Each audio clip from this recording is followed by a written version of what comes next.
Hi friends, welcome to Market GM. நான் உங்கள் கணேஷ். எல்லாரும் நல்லா இருக்கீங்களா ஃப்ரெண்ட்ஸ்? நம்ம ஆப்ஷன் ட்ரேடர்ஸ்க்காக ஒரு சீரீஸ் மேக் பண்ணலான்னு இருக்கோம். இந்த ஆப்ஷன்ஸில் வந்து நிறைய ட்ரேடிங் ஸ்ட்ராட்டஜிஸ் இருக்குது. ஓகேவா? ஒரு 100+ இருக்குது ஸ்ட்ராட்டஜிஸ். இது எல்லாத்தையும் நம்மளால் வீடியோ மேக் பண்ண முடியாது. அதில் இருக்க ஒரிஜினல் ஸ்ட்ராட்டஜின்னு சொல்லுவோம். ஒரு 20 to 30 ஸ்ட்ராட்டஜி வந்து ஒரிஜினல் ஸ்ட்ராட்டஜி நம்ம சொல்லுவோம். ஏன்னா அதை பேஸ் பண்ணி தான் நிறைய வேரியேஷன்ஸ் வந்து இருக்கும். ஓகேவா? ஸோ இந்த ஒரிஜினல் ஸ்ட்ராட்டஜி எல்லாத்தையுமே வந்து நம்ம ரொம்ப கிளியராக எக்ஸ்பிளைன் பண்ண போகிறோம். ஒரு நாளைக்கு ஒரு ஸ்ட்ராட்டஜி நம்ம எக்ஸ்பிளைன் பண்ண போகிறோம். ஓகேவா? ஸோ நம்ம வீடியோஸ் வந்து கண்டினியூவாக வந்துகிட்டே இருக்கும் நம்ம கிட்ட இருந்து. ஸோ இந்த ஸ்ட்ராட்டஜி எல்லாத்தையும் நீங்கள் பாருங்கள். உங்களுக்கு எந்த ஸ்ட்ராட்டஜி உங்களுக்கு செட் ஆகுதோ அதை நீங்கள் பயன்படுத்தி நல்லா ட்ரேட் பண்ணுங்கள்.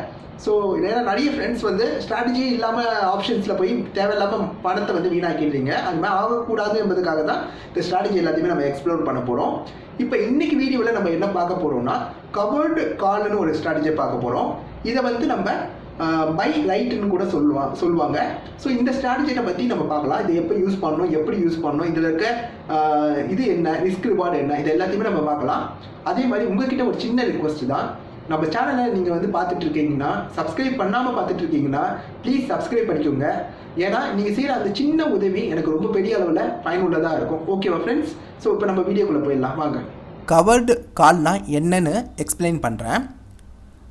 பேங்க் நிஃப்டி, ஃபின் நிஃப்டி இந்த மாதிரி இண்டெக்ஸில் ட்ரேட் பண்ணுறவங்களுக்கு இந்த ஸ்ட்ராட்டஜி வந்து பயன்படாது. யாருக்கு யூஸ்ஃபுல்லாக இருக்கும்னா, யாரெல்லாம் வந்து இண்டிவிஜுவல் ஸ்டாக்கில் வந்து ஆப்ஷன் ட்ரேட் பண்ணுறாங்களோ அவங்களுக்கு இந்த ஸ்ட்ராட்டஜி பயனுள்ளதாக இருக்கும்.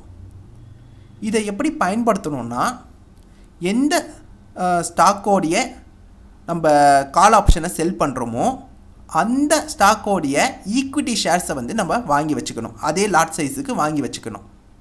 இதை நான் உங்களுக்கு புரிகிற மாதிரி சொல்கிறேன். ஒரு எக்ஸாம்பிளோடு சொல்கிறேன். இப்போ ஐடிசியை எடுத்துக்கோங்க. இப்போ ஐடிசியோடைய கால் ஆப்ஷனை நான் செல் பண்ண போகிறேன். ஓகேவா? அதை பண்ணத்துக்கு முன்னாடி ஐடிசியோடைய இண்டிவிஜுவல் ஸ்டாக்ஸ் ஒரு லாட் நான் பண்ண போகிறோன்னா 1600 ஸ்டாக்ஸை வந்து வாங்கி வைக்கணும். அதுவே வந்து நான் 2 லாட் பண்ண போகிறோன்னா 3700 ஷேர்ஸை வந்து நான் வாங்கி வைக்கணும். இப்போ நான் ஒரு லாட் பண்ணுற மாதிரி வச்சுக்கோங்க. அப்போ நான் 1600 இன்ட்டு இன்றைக்கி விலையில் என்ன விலை போயிட்டுருக்கு, 417 ரூபாய் 20 பைசாவுக்கு இன்றைக்கி முடிஞ்சிருக்கு மார்க்கெட். ஸோ இந்த விலைக்கு நான் இதை வாங்கி வச்சுக்கிறேன். 6,67,520 ரூபாய்க்கு இந்த ஷேர்ஸை வந்து வாங்கி என்னுடைய டிமேட் அக்கௌண்ட்டில் இது இருக்கணும். இந்த ஸ்ட்ராட்டஜி நான் பண்ணும் போது இந்த அக்கௌண்ட்டில் வந்து அது கிரெடிட் ஆகி இருக்கணும். ஓகேவா? அப்புறம் நான் என்ன பண்ணுறேன்னா, ஆப்ஷன் மார்க்கெட்டுக்கு போய் ஐடிசியோடைய ஷேர்ஸ் இருக்குது பார்த்தீங்களா, அதை வந்து கால் ஆப்ஷனை நான் செல் பண்ணுறேன். ஓகேவா? இப்போ நான் உங்களுக்கு பண்ணி காட்டுறேன். இதில் வந்து ஸ்ட்ராட்டஜி பில்டில் போய்ட்டு சென்சிபிளில் போய்ட்டு ஸ்ட்ராட்டஜி பில்டில் போய்ட்டு ஐடிசி இங்கே வச்சுருக்கேன். எக்ஸ்பிரி வந்து இந்த மந்தோடைய லாஸ்ட் வந்து எக்ஸ்பிரி வச்சுருக்கேன். ஓகேவா?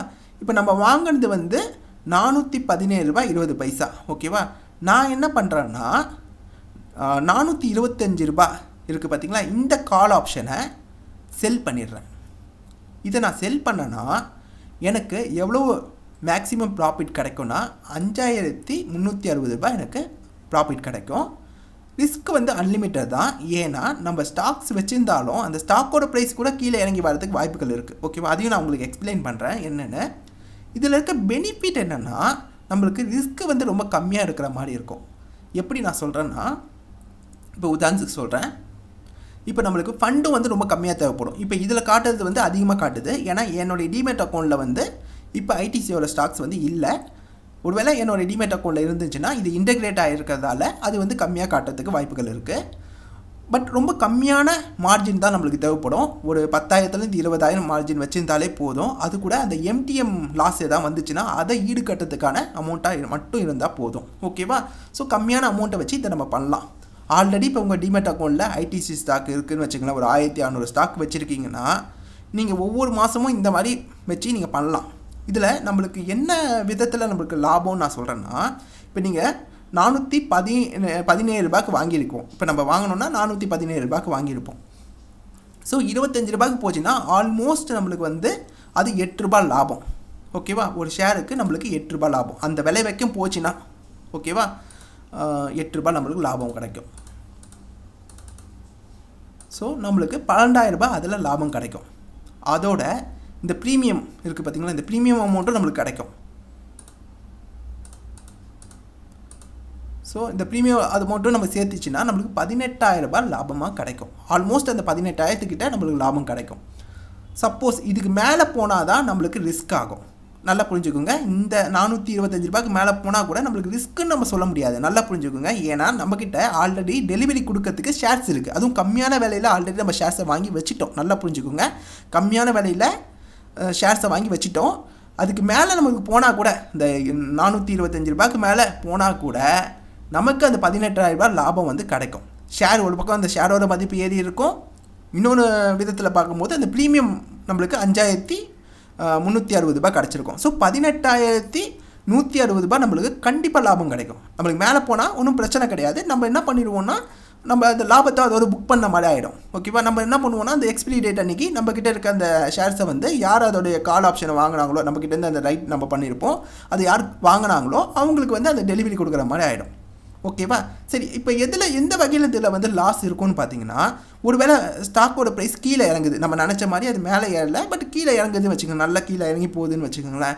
இப்போ நம்மளுக்கு ஒரு பிரேக் ஈவன் பாயிண்ட் இருக்கும். ஓகேவா? அந்த பிரேக் ஈவனுக்கும் கீழே போச்சுன்னா நம்மளுக்கு இந்த ரிசீவ் ஆன ப்ரீமியம் வந்து நம்மளுக்கு கிடச்சிரும். ஏன்னா இந்த ஆப்ஷன் படி நம்மளுக்கு கீழே போயிடுச்சுன்னா நம்மளுக்கு அந்த இது வந்து ஒர்த்லெஸ்ஸாக முடிஞ்சிடும். அந்த ஐடிஎம்மில் முடியாமல் இதில் முடிஞ்சிடும். ஸோ நம்மளுக்கு வந்து நம்ம டெலிவரி கொடுக்க வேண்டிய அவசியம் இருக்காது. நம்ம ஸ்டாக்ஸை வந்து டெலிவரி கொடுக்க வேண்டிய அவசியம் இருக்காது. நமக்கு வந்து அது ஒரு வகையில் அந்த ப்ரீமியம் அமௌண்ட்டு வச்சு பார்க்கும்போது இந்த 5,000 ரூபாய் நம்மளுக்கு ப்ராஃபிட்டாக வந்துடும். ஆனால் அதுக்கும் கீழே போச்சுன்னா நம்ம ஒரு 400 ரூபாய் அந்த ரேஞ்சுக்கெலாம் போச்சுன்னா நம்ம ஈக்விட்டி ஷேர்ஸ் வாங்கி வச்சுருப்போம்ல, அதோட மதிப்பு கம்மியாகும். ஓகேவா? அந்த வகையில் தான் நம்மளுக்கு லாஸ் ஆகுமே தவிர அது கூட நம்ம அதை புக் பண்ணால் தான் அது லாஸ். நல்லா புரிஞ்சுக்கோங்க. அது புக் பண்ணாமல் நம்ம அக்கௌண்ட்லேயே இருந்துட்டு போட்டோம்னு சொல்லி வச்சிட்டோம்னா அது நம்மளுக்கு லாஸ் கிடையாது. நம்ம அதை புக் பண்ணிட்டா மட்டும்தான் நம்மளுக்கு லாஸு. மற்றபடி இந்த ப்ரீமியம் நம்மளுக்கு வந்துடும். ஸோ நம்மளுக்கு கன்ஃபார்மாக 5,000 ரூபாய் நம்மளுக்கு ப்ராஃபிட்டு தான். எப்படி பார்த்தாலும் உங்களுக்கு கணக்கு பார்த்தாலும் அது ப்ராஃபிட்டு தான். அமௌண்ட்டு கீழே இறங்கி போனாலும் இந்த 5,000 உங்களால் ப்ராஃபிட்டாக எடுத்துக்க முடியும். அது மேலே போனாலும் அதோட நீங்கள் புக் பண்ணிவிட்டு இந்த அமௌண்ட்டும் அந்த ஷேரோட ப்ரைஸும் உங்களுக்கு மேலே வந்துடும். ஸோ ரெண்டையும் வச்சு நீங்கள் கணக்கு போட்டு பார்த்தீங்கன்னா உங்களுக்கு 18,000 ரூபாய் லாபமாகவே வரும். ஸோ எப்படி பார்த்தாலும் இதில் ப்ராஃபிட்டு தான். ஒருவேளை ஷேரோட ப்ரைஸ் கம்மியாச்சுன்னா அந்த ஈக்விட்டி ஷேரோட ப்ரைஸ் கம்மியாக இருக்கும். அது நம்ம கொஞ்ச நாள் வெயிட் பண்ணி கூட நம்ம விற்றுட்டு வெளியே வந்துடலாம். அது ஒரு வேளை நம்மளோட இன்வெஸ்ட்மெண்ட்டாக இருந்துச்சுன்னா அதை விற்றுட்டு வெளியே வந்துடலாம். கொஞ்ச நாள் வச்சிருந்து விற்றுட்டு ஏறின பிறகு விற்றுட்டு வெளியே வந்துடலாம். இப்போ இது உங்களுக்கு புரியுதா? இப்போ நான் இந்த சொல்கிற இந்த ஸ்ட்ராட்டஜி உங்களுக்கு புரியுதா? இப்போ எனக்கு இந்த ஸ்ட்ராட்டஜி புரியுது. ஏன்னா நான் ஓரளவுக்கு ஆப்ஷனில் ட்ரேட் பண்ணுவேன். எனக்கு இந்த ஸ்ட்ராட்டஜி புரியுது. பட் உங்களுக்கு இது புரியலைன்னா நீங்கள் சொல்லுங்கள். நான் இன்னொன்று வாட்டி கூட நான் எக்ஸ்பிளைன் பண்ணுறேன். நீங்கள் கமெண்ட்ஸில் சொல்லுங்கள். கமெண்ட்ஸில் வந்து கூட உங்களுக்கு எக்ஸ்பிளைன் பண்ணுறேன். சரி, இதில் இருக்க ட்ராபேக் என்ன? எல்லாமே பாசிட்டிவாக சொன்னால் ட்ராபேக்ஸ் இருக்கான்னு கேட்டிங்கன்னா கண்டிப்பாக இருக்குது. என்ன ட்ராபேக்னா, நீங்கள் இந்த ஸ்ட்ராட்டஜியை பயன்படுத்தணும்னா ஈக்விட்டி ஷேரை வாங்கி வைக்கணும். அந்த ஈக்விட்டி ஷேரை எவ்வளோக்கு வாங்க வேண்டியதாக இருக்குது? ஒரு 6.5 லட்சத்துலேருந்து 7 லட்சம் ரூபாய் நீங்கள் ஸ்பெண்ட் பண்ணி ஈக்விட்டி ஷேரை வாங்கணும். ஓகேவா? இவ்வளோ பெரிய அமௌண்ட்டை நீங்கள் போடுறீங்க. இவ்வளோ பெரிய அமௌண்ட்டை நீங்கள் போட்டிங்கன்னா மாதம் மாதம் இந்த மாதிரி பண்ணி நீங்கள் வந்து ஒரு 5,000லேருந்து 6,000 ரூபாய் வரைக்கும் எடுக்கலாம். லாபம்னு எடுக்கலாம். ஓகேவா? அது வந்து உங்களுக்கு லாப கணக்கு. ஆனாலும் இதில் இருக்க பெரிய பிரச்சனையே என்னென்னா இதுக்கு பெரிய அமௌண்ட்டு தேவை. இப்போ ஒரு சின்னதாக நான் பண்ணணும்னு நினைக்கிறேன், ஒரு சின்ன ஒரு அமௌண்ட்டு வச்சுருக்கேன், அப்போ அவங்களாம் பண்ண முடியாது. ஆல்ரெடி ஐடிசி மாதிரி கம்பெனிகளில் இந்த மாதிரி வச்சுருக்கவங்க இந்த வேலையை பண்ணலாம். இதை பண்ணி அவங்க இந்த மாதிரி பணம் சம்பாதிக்கலாம். ஓகேவா? இது வந்து ஒரு பணம் சம்பாதிக்கிறதுக்கான ஒரு ஃபிக்ஸடான ஒரு வழி. இந்த வழியை வந்து இப்போ உங்களுக்கு நான் சொல்லித்தரேன். ஆல்ரெடி உங்கள்கிட்ட ஐடிசி ஷேர்னு இல்லை, நிறைய ஷேர்ஸ் இருக்குது. இதில் ஏதாவது ஒரு ஷேர்ஸ் வந்து ஒரு லாட் அளவுக்கு நீங்கள் வச்சுருக்கீங்கன்னா, கரெக்டாக ஒரு லாட் அளவுக்கு வச்சுருக்கீங்கன்னா இந்த ஸ்ட்ராட்டஜி நீங்கள் பயன்படுத்தி மாதம் ஒரு சின்ன ஒரு அமௌண்ட்டை சேஃபாக நீங்கள் விளையாடி பண்ணிட்டு போகலாம். உங்களுக்கு வந்து தூரத்தில் இருக்க ப்ரீமியம் இருக்கிறதுல கூட நீங்கள் போடலாம். சின்ன அமௌண்ட்டு நீங்கள் வேணும்னா கிட்ட கூட போடாமல் தூரமாக இருக்கிறத கூட நீங்கள் போடலாம். எப்படி இருந்தாலும் அந்த ஆப்ஷன் வந்து ஒர்த்லெஸ்ஸாக முடிஞ்சிடும். அப்படி முடிஞ்சிச்சுன்னா உங்களால் அதை வச்சு நீங்கள் வந்து மணி மேக் பண்ணலாம். இப்போ நான் சொல்ல வரது உங்களுக்கு புரிஞ்சிருக்கும். ஆப்ஷனை இந்த மாதிரி விளையாடி பணம் அப்படியே டிஃபால்ட்டாக சம்பாதிச்சிக்கிட்டே இருக்கலாம். ஆனால் இதுக்கு முதலீடு கொஞ்சம் அதிகமாக தேவைப்படுது. அதுதான் பெரிய ட்ராபேக். ஓகேவா? எனக்கு தெரிஞ்ச ட்ராபேக்கை நான் சொல்லிட்டேன். எப்படி பார்த்தாலும் இது ஒரு லாபமான ஒரு ஸ்ட்ராட்டஜி தான். ஓகேவா ஃப்ரெண்ட்ஸ்? இந்த வீடியோ உங்களுக்கு பிடிச்சிருந்தால் லைக் பண்ணுங்கள்.